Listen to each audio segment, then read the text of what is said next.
Assalamualaikum warahmatullahi wabarakatuh. Teman-teman Gebadan luar biasa, komunitas Ratu Lisa di seluruh Indonesia dan juga komunitas Dik Lisa di seluruh Indonesia, mahasiswaku di seluruh Indonesia. Aku cinta bahasa Indonesia, aku bangga bahasa Indonesia. Bahasa Indonesia luar biasa. Teman-teman Gebadan luar biasa, kemarin kita belajar mengenai pentingnya berbahasa yang benar, baik dan santun. Hari ini saya ingin ajak teman-teman untuk mendiskusikan mengenai fungsi bahasa. Jadi fungsi bahasa itu yang utama adalah sebagai alat berkomunikasi. Fungsi bahasa dalam berkomunikasi, fungsi bahasa ini untuk menyampaikan ide dan gagasan. Kemudian tentu ketika berkomunikasi itu ada lawan tutur yang harus kita perhatikan. Dalam menyampaikan ide dan gagasan antara penutur dan lawan tutur tentu ada juga namanya partisipan. Jadi ketika kita lihat ada penutur, ada lawan tutur, lalu ada partisipan. Sebagaimana kita contohkan misalnya Mas Mamat, kemudian Mas Mehmet, kemudian Mas Irwan. Ya. Jadi Mas Mamat ini sebagai penutur, Mas Mehmet sebagai lawan tutur, Mas Irwan ini sebagai partisipan. Dalam sebuah komunikasi tentu teman-teman harus perhatikan betul bagaimana seorang penutur ingin menyampaikan pesannya, menyampaikan ide gagasannya kepada lawan tutur.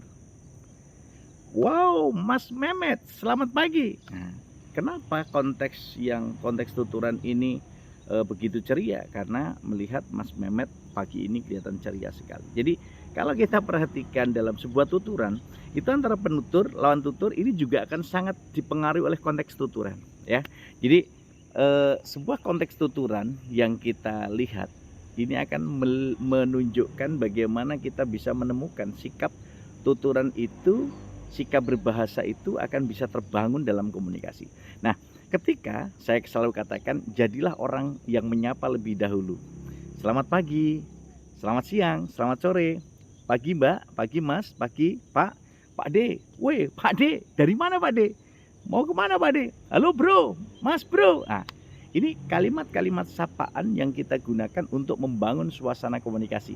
Jadi di dalam komunikasi, kenapa harus terbangun situasi tutur, ini penting. Maka ketika teman-teman di Badan Luar Biasa kemarin saya ajak berbicara masalah pentingnya belajar berbahasa, baik bahasa Indonesia, baik bahasa Inggris, bahasa asing, baik bahasa daerah, ini untuk melihat siapa penutur, lawan tutur, lalu partisipannya. Nah, kalau kita sudah mengetahui penutur, lawan tutur, maka kita akan menentukan bagaimana menyampaikan tujuan tuturan itu. Apakah kita sampaikan secara eksplisit atau kita sampaikan secara implisit. Jadi kalau dalam pragmatik secara implisit itu implikatur, secara eksplisit itu bisa kita nyatakan dengan lokusi. Nah, tapi secara implisit bisa kita nyatakan dengan tidak tutur, ilokusi atau perlokusi. Nah, ketika kita bertutur dalam berkomunikasi, tadi saya katakan ya, tujuan berkomunikasi, fungsi berkomunikasi itu adalah menyampaikan ide. Nah, menyampaikan ide gagasan kepada lawan tuturnya. Nah, jadi teman-teman Badan Luar Biasa, kalau Pak Romadi mengajak nyanyi berliterasi dengan Ratu Lisa, mengajak nyanyi Ratu Lisa, di sini baca, di sana baca, di mana-mana kita membaca, oh ye. Di sini nulis, di sana nulis, di mana-mana kita menulis. Nah, ini berarti Pak Romadi menyampaikan ide gagasan, mengajak seluruh masyarakat Indonesia, mengajak teman-teman yang bernyanyi, mengajak partisipan yang mendengarkan itu untuk terus berliterasi dengan Ratu Lisa, rajin menulis dan baca, membaca untuk menulis dan menulislah untuk dibaca umat sepanjang hayat. Karena apa? Dengan membaca kita tahu, dengan menulis kita menyampaikan ide gagasan dan diketahui banyak orang. Maka teman-teman di Badan Luar Biasa, seluruh komponen dalam tuturan itu akan bisa kita perhatikan bahwa tujuan berbahasa itu adalah menyampaikan ide gagasan. Ide gagasan yang kita sampaikan kepada lawan tutur harus sampai. Nah, dengan cara apa? Dengan cara kita memilih dan memilah tuturan-tuturan dengan diksi yang tepat. dengan diksi yang baik, diksi yang santun. Maka sebagai sosok guru, sosok dosen, sosok mahasiswa, sosok murid, masyarakat di seluruh Indonesia harus dapat menjadi contoh, harus dapat menjadi teladan berbahasa yang benar, baik dan santun. Jadi teman-teman ibadah luar biasa, kalau kita ingin menjadi seorang teladan berbahasa yang benar, baik dan santun, maka kita harus bisa tunjukkan sikap berbahasa kita. Yang pertama, cerah ceria, senyum 228, 2 cm ke kiri, 2 cm kanan, 8 detik mengembang. Yang kedua, tentu ini menjadi salah satu bagian upaya kita memahami situasi komunikasi, kondisi situasi komunikasi. Seperti hari ini sengaja Pak Romadi mengambil situasi komunikasi kita itu berada di alam. Karena pembelajaran berbasis alam juga akan sangat bermanfaat untuk memantik semangat berliterasi dengan Ratu Lisa, rajin menulis dan baca, dan memantik semangat kita untuk belajar berbahasa Indonesia yang baik, benar, dan santun. Yang ketiga, kalau kita sudah melihat dalam berkomunikasi itu kita perhatikan siapa penutur, lawan tutur, dan partisipan, kita sangat perlu memerhatikan konteks tuturan.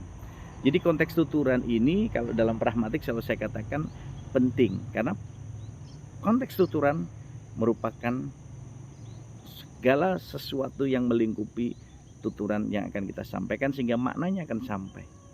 Tadi saya katakan ada Mas Mamat, ada Mas Memet, ada Mas Erwan. Ketika kami berkumpul bertiga, tentu kita bisa melihat apakah situasinya akrab karena setara atau situasinya formal. Karena situasinya formal, konteksnya formal, maka kita harus memilah apakah kita memanfaatkan situasi formal, non formal, menggunakan ragam bahasa formal, non formal, atau mungkin kita menggunakan ragam bahasa baku atau tidak baku. Jadi teman-teman ibadah luar biasa, dalam berkomunikasi kita perlu memperhatikan 1. Penutur, 2. Lawan tutur, 3. Partisipan, yang keempat konteks tuturan, yang kelima ini media komunikasi kita. Apakah media komunikasi kita langsung atau tidak langsung? Langsung berarti kita berhadapan langsung dengan penutur, lawan tutur, dan partisipan.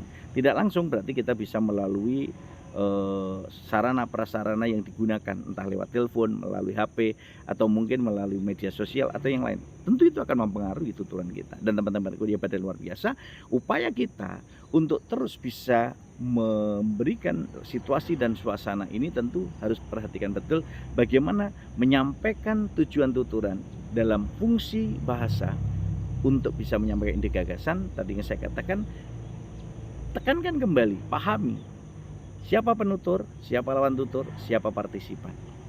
Lalu bagaimana konteks tuturannya? Yang kelima, bagaimana media tuturan yang kita gunakan, media komunikasi yang digunakan. Dan yang keenam, pastikan tujuan tuturan ini betul-betul sampai. Kemudian yang ketujuh, pastikan kita ingin menyampaikan ide gagasan kita sebagai bagian tujuan tuturan kita dalam berkomunikasi itu dengan implisit atau eksplisit, tersirat atau tersurat. Nah, dengan demikian itu akan bisa kita rencanakan dengan baik ketika kita memiliki pemahaman tentang fungsi berbahasa, fungsi berkomunikasi dengan memerhatikan konteks tuturan. Teman-teman ibadah luar biasa, sekali lagi ayo terus berliterasi dengan Ratu Lisa, rajin menulis dan baca, membaca untuk menulis dan menulis untuk dibaca umat sepanjang hayat, agar kita terus berusaha untuk menjadi contoh dan teladan berbahasa yang baik, benar, dan santun, sehingga kita semua akan terus mencintai dan membanggakan diri kita sebagai warga negara Indonesia yang dapat memiliki kemampuan, kompetensi berbahasa yang benar, baik, dan santun, sehingga kita pun akan ikut serta menyinari dunia seperti bintang, bulan, dan matahari yang selalu menyinari bumi, baik tampak maupun tampak oleh manusia. Semangat terus teman-temanku mahasiswa, teman-temanku mahasiswa, sahabat-sahabatku mahasiswa di 3 kebidanan sekolah vokasi UNS yang top markotop luar biasa. Terus bergerak dan menggerakkan sayap-sayap Nusantara agar kita semua bisa ikut serta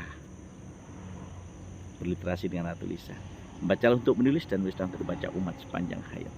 Terima kasih, semangat belajar, semangat berkarya untuk Indonesia. Matur, thank you. Assalamualaikum warahmatullahi wabarakatuh.